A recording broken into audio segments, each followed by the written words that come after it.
십자가 앞에 서서 이번 한 주 동안 주님의 십자가를 통해서 그 십자가를 지신 우리 예수님을 저희들 지금 묵상하고 있습니다. 예수님이 왜 십자가에 달리셨는지, 주님이 그 길을 왜 가셨는지, 그렇게 가신 주님은 어떤 분인지, 주님에 대해서 계속 저희들이 지금 묵상하고 있어요. 그러면서 그 십자가 앞에 서 있는 나라는 존재는 도대체 어떤 존재인지 그 내용도 보고 있습니다. 오늘은 예수님이 십자가에 달리시기 전에 가장 힘들어 하셨던 순간에 대한 내용을 보고자 합니다. 무엇이 그렇게 힘드셨던 것인지, 그리고 그 힘든 순간을 어떻게 견디며 또한 감당해내셨는지 그 내용을 우리 같이 보도록 하겠습니다. 누가복음 22장 39절부터 46절의 말씀, 우리 한 목소리로 함께 같이 낭독합니다. 함께 읽습니다. 시작. 예수께서 나가사 습관을 따라 감난산에 가시매 제자들도 따라갔더니 그곳에 이르러 그들에게 이르시되 유혹에 빠지지 않게 기도하라 하시고 그들을 떠나 돌 던질 만큼 가서 무릎을 꿇고 기도하여 이르시되 아버지여, 만일 아버지의 뜻이거든 이 잔을 내게서 옮기시옵소서. 그러나 내 원대로 마옵시고 아버지의 원대로 되기를 원하나이다 하시니 천사가 하늘로부터 예수께 나타나 힘을 더하더라. 예수께서 힘쓰고 애써 더욱 간절히 기도하시니 땀이 땅에 떨어지는 핏방울같이 되더라. 기도 후에 일어나 제자들에게 가서 슬픔으로 인하여 잠든 것을 보시고 이르시되 어찌하여 자느냐, 시험에 들지 않게 일어나 기도하라 하시니라. 아멘. 오늘 읽은 본문 말씀을 보면은 39절에 이렇게 시작하지요. 예수께서 나가서 습관을 따라 감람산에 가시매 제자들도 따라갔더니, 6월절을 제자들과 함께 지켰던 이 다락방에서 이제 나오신 것입니다. 감람산으로 가셨습니다. 감람산 어디에 있는 것이냐 하면 예루살렘 성에서 나와서 기드론 시내를 건너면 반대편에 있는 산입니다. 예루살렘은 그 시온 성이라고 그렇게 부르지요. 그래서 높은 지경에 있고요. 그 예루살렘 성에서 나오면 골짜기로 내려가요. 그리고 기드론 시내를 건너서 다시 위로 올라가는데 바로 그 지역이 감람산입니다. 그 감람산에는 예수님이 늘 즐겨 찾으시던 한 자리가 있었어요. 우리가 아는 겟세마네 동산입니다. 거기에 늘 하셨던 대로 가신 것입니다. 그리고 그 시간이 해가 진 밤이었습니다. 우리가 알듯 유대인의 하루는 해가 지는 저녁부터 시작이 됩니다. 해 뜨나 하루, 거기부터 하루가 시작되는 것이 아니라 우리는 잠들고 쉬는 그 시간, 하나님이 우리를 보호하시고 지켜주시며 하나님이 일하시는 해가 지는 그 시간부터 유대인은 하루를 시작하는 것으로 생각했습니다. 그렇기 때문에 6월절 식탁을 함께 나누신 그 시간도 해가 지고 나서예요. 그러므로 6월절 그 식탁을 나누신 이후에 또한 제자들과 말씀을 나누시고 그러고 나서 감람산에 나가신 시간은 아무리 일러도 아마 밤 10시, 어쩌면 그 이후였을 것입니다. 감람산에 예수님은 기도하러 가셨습니다. 제자들도 데리고 제자들도 기도하게 하시려고 그곳을 찾으셨습니다. 생각하신 장소에 도착하셨을 때 제자들에게 말씀해 주시기를 유혹에 빠지지 않도록 기도하라, 그렇게 당부하시고는 조금 떨어진 자리에 가셔서 무릎을 꿇고 기도하셨습니다. 예수님이 기도하시는 것을 이 마태, 마가, 누가, 요한복음을 보면은 여러 군데서 우리가 찾아볼 수가 있어요. 예수님이 무엇을 기도하셨는지도 기록한 그러한 부분도 있습니다. 이렇게 주님은 기도하는 삶을 사셨는데 유독이도 이 누가복음 오늘 본문 말씀 겟세마네 동산에서 기도하실 때에 예수님이 거기에서 기도하시더라 그렇게 기록하지 않고 예수님이 거기에서 무릎을 꿇고 기도하시더라, 주님의 기도하시는 그 자세에 대해서 언급을 하고 있어요. 무릎을 꿇고 기도하셨다는 말씀에 어떤 의미가 담겨져 있을까요? 누가는 어떠한 생각을 하면서 특별히 주님이 기도하시는 이 모습, 이 자세에 대해서 언급하고 있는 것일까요? 적어도 다음과 같은 의미가 있다고 생각합니다. 첫 번째는 겸손히 낮추는 모습입니다. 하나님 아버지께 기도로 나아가시며 겸손히 주님 자신을 낮추시는 모습이었어요. 그렇게 하나님 아버지만을 높이기를 원하는 예수님의 마음이 바로 기도하는 그 자세에 스며 있었던 것이죠. 잠언서 3장의 말씀을 언급하는 야고보서 4장 6절에 이런 말씀이 있습니다. 같이 읽어봅니다. 시작. 하나님이 교만한 자를 물리치시고 겸손한 자에게 은혜를 주신다 하였느니라. 아멘. 여러분, 교만은 첫 번째 죄였다는 것을 알지요? 하나님의 천사장 루시퍼가 교만해졌을 때에 하나님이 그를 물리치셨습니다. 이사야서 말씀에 보면은 그가 내가 하리라 이 말을요 5번 계속해서 번복해서 합니다. 그렇게 자기 자신을 내세우며 교만해졌을 때 사탄 마귀가 된 것입니다. 사람 마음속에 으뜸가는 죄가 무엇이냐고 물어본다면은 아마 교만이라고 우리도 이야기할 것이에요. 잠언서 6장 16절에 보면은 여호와께서 미워하시는 것 곧 그의 마음에 싫어하시는 것이 7가지라 그렇게 말씀하는데 그 다음 17절에 첫 번째 언급하는 그 죄가 무엇인가? 바로 교만이에요. 교만한 눈을 먼저 언급하고 있습니다. 이렇게 교만은 무서운 것이에요. 그런데 이런 교만을 퇴치하는 것이 바로 겸손 아니겠습니까? 우리 예수님이 어떻게 마귀의 교만을 이겨내셨는지 보는 듯합니다. 하나님 아버지 앞에 겸손히 당신 자신을 낮추시며 무릎으로 기도하셨던 것입니다. 유혹에 빠지지 않게 기도하라고 하신 예수님 스스로 겸손한 마음으로 하나님 아버지께 기도하셨습니다. 시편에 보니까 17절 말씀에 여호와여 주는 겸손한 자의 소원을 들으셨사오니 그들의 마음을 준비하시며 귀를 기울여 들으시고 그래요. 겸손한 자의 그 기도를 외면하지 아니하시고 들어주신 우리 하나님 은혜를 베풀어 주십니다. 이렇게 주의 말씀을 의지하여 하나님께 간구하는 주님의 기도, 겸손한 마음으로 당신 자신을 낮추시며 그 무릎으로 기도하셨어요. 무릎 꿇는 이 주님의 기도에는 또한 간절함이 있었어요. 겟세마네 기도에는 이 간절함, 애절함이 담겨져 있는 것을 우리가 봅니다. 특별히 44절에 보니까 이렇게 누가는 자세히 기록하고 있죠. 같이 읽어보죠. 시작. 예수께서 힘쓰고 애써 더욱 간절히 기도하시니 땀이 땅에 떨어지는 핏방울같이 되더라. 예수님이 기도하실 때에 그저 편하게 기도하신 게 아니었어요. 힘을 쓰고 애를 쓰고 더욱더 간절히 그 마음을 쏟아 부으면서 그렇게 매달려 기도하시는데 땀이 땅에 떨어지는 핏방울같이 되었다. 누가는 그것을 recognize 할 수가 있었어요. 그의 직업이 의사입니다. 의학적으로 혈안증이라는 것이 있는데 정신적 스트레스를 크게 받을 때 일어나는 증세라고 해요. 땀샘에 있는 모세관이 파괴되어서 땀샘으로 피가 흘러 들어가므로 이 땀이 흐를 때 피가 섞인 땀이 떨어진다는 것이지요. 우리 주님이 얼마나 간절하게 매달리는 기도를 무릎 꿇고 하셨으면 땀이 핏방울이 되어 흘렀을까 생각해 봅니다. 열심히 기도하고 매달려 기도하고 눈물 흘리며 콧물 흘리며 땀 흘리며 기도하는 그러한 적은 있는데 그런데 땀방울이 핏방울이 되도록 기도하는 그 지경까지 예수님은 그렇게 간절히 기도하셨다는 거예요. 왜 이렇게 간절하셨을까요? 십자가 고난이 우리 예수님에게도 그렇게 힘든 것이었기 때문 아니었을까요? 육체적 고통, 정신적인 고통 이루 말로 표현할 수 없지만은 그거보다 더욱더 깊은 고통이 있었어요. 영적인 고통이 있었어요. 그 모습을 십자가에 달리셔서 주님의 이 소리내어 부르짖는 기도를 통해서 우리가 조금 느낄 수가 있습니다. 엘리 엘리 라마 사박다니 나의 하나님 어찌하여 나를 버리셨나이까.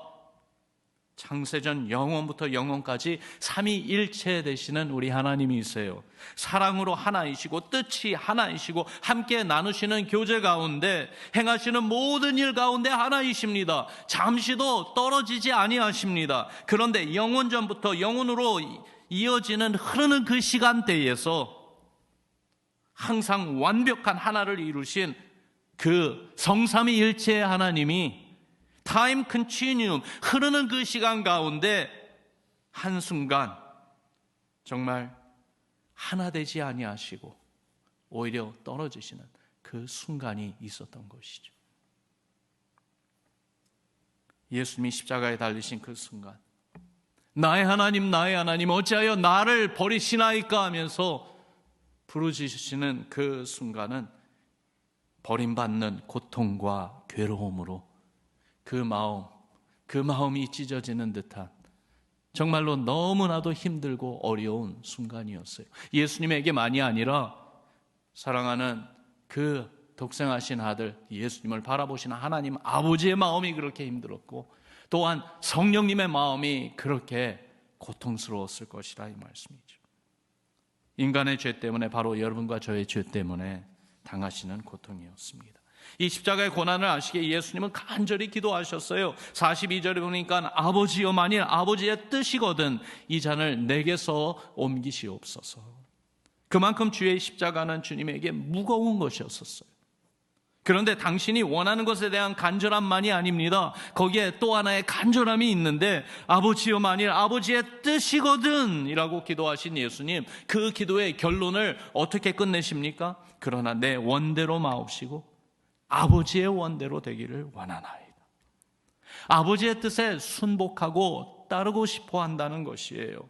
바로 그 주님의 간절함이 무릎 꿇는 기도에 담겨져 있었다는 것입니다. 아버지의 뜻에 순복하고 따르기를 원한다는 그것이 무엇일까요? 바로 그것이 경배하는 모습 아니겠습니까? 무릎을 꿇게 되면은 여러분 엎드리게 돼요. 하나님 앞에서 엎드림은 모든 영광을 하나님께 돌린다는 모습입니다. 시편 95편에 보면은 이런 말씀이 있어요. 오라 우리가 굽혀, 다시 말해서 엎드려 경배하며 우리를 지으신 여호와 앞에 무릎을 꿇자. 그는 우리의 하나님이시오 우리는 그가 기르시는 백성이며 그의 손이 돌보시는 양이기 때문이라. 하나님을 예배하는 분은 겸손히 엎드려 경배한다는 것입니다.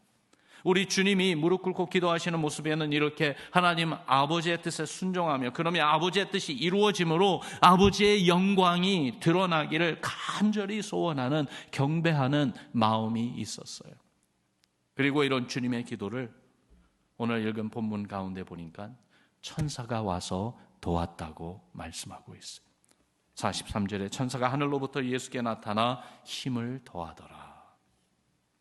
그런데 이렇게 기도드리는 것을 한 번만 한 것이 아니라 마태복음에 기록되어 있는 그 내용을 보면은 한 번, 두 번, 세 번까지 그렇게 기도하신 것을 기록하고 있습니다. 그렇게 하나님 아버지의 뜻과 십자가 고난을 피하고 싶은 당신의 마음 사이에서 기도로, 그것도 힘쓰고 애써 더욱 간절히 기도하는 그 간구로 매달리셨던 우리 예수님, 하나님의 아들이시지만은 사람이신 예수님을 친히 돕고자 하나님 아버지께서는 천사를 보내셔서 천사가 예수님에게 더욱더 격려를 주며 힘을 더해주고 돕는 그러한 기도의 시간이었던 것이. 여러분, 이 예수님의 기도가 온 인류를 구원하는, 여러분과 저를 구원하는 십자가로 나아가게 하셨습니다. 주의 십자가로 우리를 구원하셨습니다. 그렇게 하나님 아버지의 뜻을 이루셨습니다. 그렇게 하나님의 영광을 드러내셨습니다. 힘쓰고 애써 더욱 간절히 기도하신 우리 주님의 기도, 그렇게 기도하신 우리 주님을 생각해 볼 때에 여기에서 우리가 깨닫는 것이 있습니다. 한 세 가지를 깨닫게 되는데요. 첫 번째는 기도는 우리로 하나님의 뜻을 이루는 자리에 있게 해준다는 사실입니다. 우리가 하나님의 뜻 가운데 있기를 원합니까? 기도합시다. 기도는 하나님의 뜻 가운데 있게 해줍니다. 유혹에 빠지지 않도록, 시험에 들지 않도록 주님의 뜻과 내가 원하는 것 사이에서 결국 주님의 뜻을 선택하게 해주는 은혜가 어디에 있다고요? 바로 기도하는 그 자리에 있는 거예요. 그렇기 때문에 기도를 놓아서는 안 됩니다. 두 번째로 생명을 건 기도. 정말 생명을 건 기도라면은 주님이 친히 도우십니다. 천사가 나타나 힘을 더하며, 그래서 예수님이 힘쓰고 애써 더욱더 간절히 기도하셨다는 것이 우리에게 주는 의미가 있지 않습니까? 우리도 이렇게 매달려 기도할 때에 주께서 정말로 우리의 기도를 도우십니다. 우리의 신앙, 우리의 마음을 붙잡아 주십니다. 우리를 위해 늘 중보하시는 성령이 도우십니다. 하나님이 하나님의 천사들을 보내셔서 우리를 보호하시고 또한 우리에게 힘을 더해 주실 것입니다. 기도하며 하나님의 뜻, 그 중심으로 더욱더 들어가도록 주께서 도와주십니다. 그래서 하나님의 뜻이 이루어지는 것을 보게 해 주실 줄을 믿습니다. 기도하는 분이 하나님의 뜻이 이루어지는 것을 봅니다. 그러면서 세 번째로 주님의 무릎 꿇는 기도를 배우고 싶습니다. 성경 안에 보면은요, 무릎 꿇고 기도하는 모습을 여러 군데서 우리에게 말해주고 있어요. 특별히 초대교회 시절에 주님의 제자들이 무릎 꿇고 기도했어요.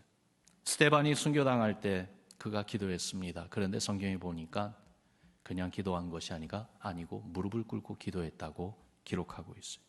사도행전 7장에 보니까 그들이 돌로 스데반을 치니 스데반이 부르짖어 이르되 주 예수여 내 영혼을 받으시옵소서 하고, 그러면서 무릎을 꿇고 크게 불러 이르되 주여 이 죄를 그들에게 돌리지 마옵소서, 이 말을 하고 자니라. 스데반이 보여준 마지막 신앙의 믿음의 모습은 무릎 꿇고 기도하는 모습이었어요. 베드로가 무릎을 꿇고 기도하며 다비다를 살려냅니다.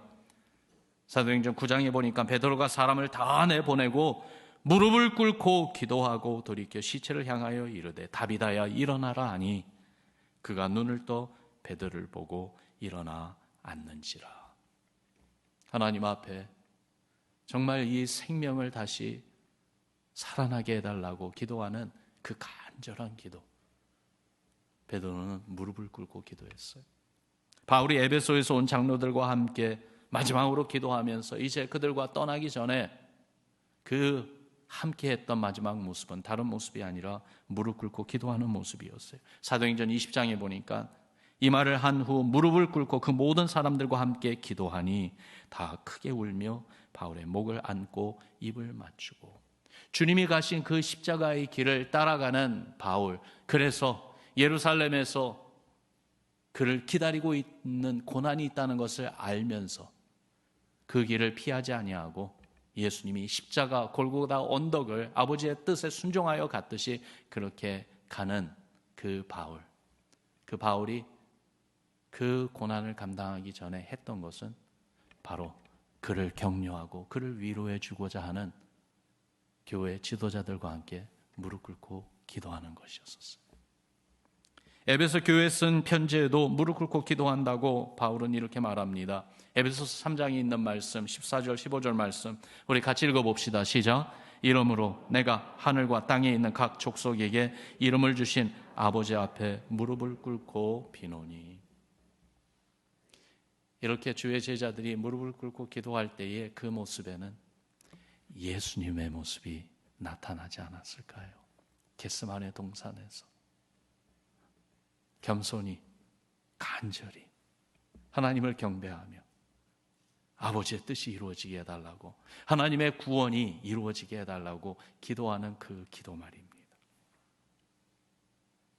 우리를 구원하기 위한 십자가 고난을 감당하고자 하신 그 기도, 주님이 무릎을 꿇고 기도하셨던 기도였습니다. 여러분 생각해 보면 우리 한국교회는 하나님께서 기도의 영성을 주셨어요. 처음부터 기도하게 하셨어요. 그런데 한국교회 기도에는 특별히 어떤 기도였어요? 통성 기도만이 아니라 무릎 꿇는 기도였습니다. 옛날에는 가난했기 때문에 이렇게 예배드리는 본당 안에 의자가 없었죠. 당연히 이 땅바닥에 앉으니까 기도할 때는 그냥 편하게 앉는 것이 아니고 무릎 꿇고 앉는 것, 그것이 쉬웠습니다. 그러나 의자에 앉는 문화에 익숙해지면서 무릎 꿇는 모습도 많이 사라졌습니다. 그렇다 할지라도 마음의 무릎은 주님 앞에 늘 꿇는 우리의 기도되기 바랍니다. 예수님을 닮아 우리도 겸손히 간절함으로 주님을 경배하는 그 신앙으로 마음의 무릎을 꿇고 기도합시다. 그렇게 주님의 뜻이 하늘에서 이루어지듯이 이 땅에서 내 삶에서 이루어지게 해달라고 기도합시다. 바로 그 기도 가운데 겸손함이 있고 그 기도 가운데 간절함이 있는데, 어떤 간절함이요? 힘쓰고 애써 간절히 매달리셨던 그 예수님의 그 간절함이 바로 마음으로 무릎을 꿇고 주님께 부르짖어 기도하는 우리 기도 가운데 있지 않을까요? 우리 예수님은 지금도 하늘 보좌에서 우리를 위하여 기도하고 계십니다. 우리도 주님과 함께 기도합시다. 주의 나라와 주의 뜻이 이루어지게 해달라고, 주의 구원이 우리의 삶과 이 시대에 이루어지게 해달라고, 원수 마귀가 우리를 시험하고 유혹하더라도 거기에 빠지지 아니하고 오직 온전한 믿음으로 하나님의 뜻을 이루어가는 하나님의 교회 되게 해달라고, 우리의 신앙이 되게 해달라고 다시 한번 우리의 마음으로 하나님 앞에 무릎 꿇고 기도하는 우리 교회 되기를 주님의 이름으로 축원합니다. 우리 같이 기도합시다.